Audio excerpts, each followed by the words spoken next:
मैं डॉक्टर इरफान अजमेरी। मौजूदा सूरत हाल को मद्देनज़र रखते हुए हम लोगों ने तमाम रिलीजियस इंस्टीट्यूशन के लिए कंप्लाइंस तैयार किया गया है।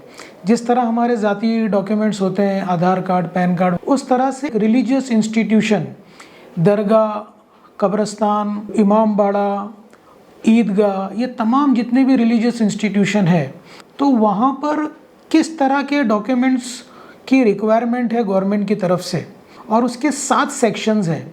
अगर वो 7 सेक्शंस के अंदर हम लोग हमारे डॉक्यूमेंट्स को ऑर्गेनाइज और तरतीबवार रखते हैं तो बहुत सारी चीज़ें आसान हो जाती है और उसको प्रोड्यूस करने में किसी किस्म की परेशानी नहीं होती है।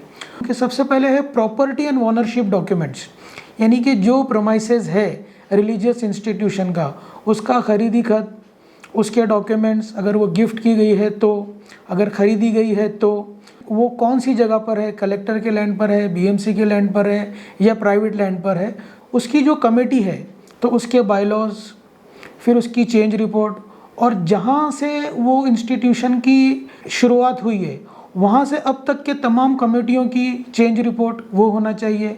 अगर वो वक्फ में है तो वो चेंज रिपोर्ट वहाँ पहुँचना चाहिए। अगर वो चैरिटी में है तो चैरिटी में उसकी डिटेल होना चाहिए। उस इंस्टीट्यूशन, उस रिलीजियस इंस्टीट्यूशन के जितने भी करस्पॉन्डेंस हैं तमाम डिपार्टमेंट के साथ में, चाहे वो वक्फ हो, चैरिटी हो, बैंक हो, पुलिस डिपार्टमेंट हो, तो उसके पूरी एक सेपरेट फाइल होना चाहिए और उसको मेंटेन करना चाहिए।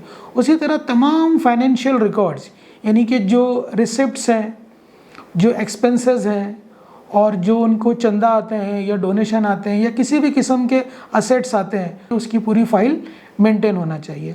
उसी तरह यूटिलिटी एंड मेंटेनेंस, जैसे कि लाइट का कनेक्शन है उसके बिल है, पानी का कनेक्शन है उसके बिल है, और दीगर जितनी भी ज़रूरियात की जो भी चीज़ें हैं उनकी सेपरेट फ़ाइल होना चाहिए। उसके अलावा मस्जिद में जो भी इवेंट होते हैं उसके परमिशन, चाहे वो मस्जिद के अंदर हो या मस्जिद के बाहर हो, तो उसकी पूरी तफसीलात एक फ़ाइल और एक सिस्टमेटिक वे में होना चाहिए।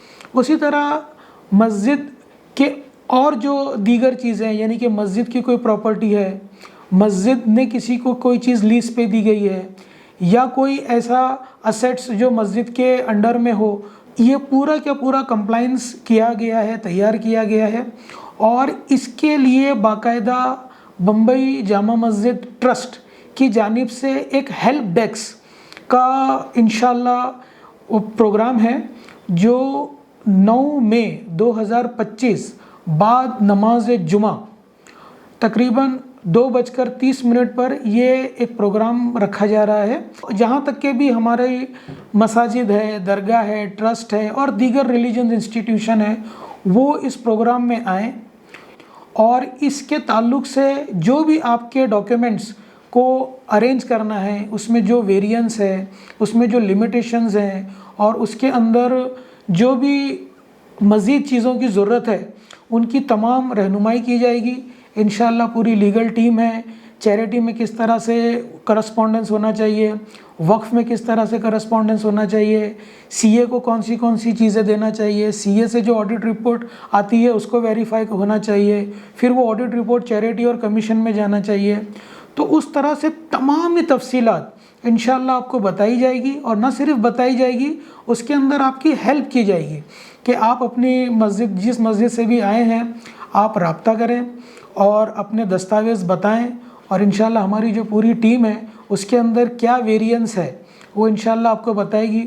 आप लोग आइए, ट्रस्टी, मेम्बरान और इलाके के ज़िम्मेदार तक ये मैसेज पहुँचाएँ और इस प्रोग्राम के अंदर शामिल हों।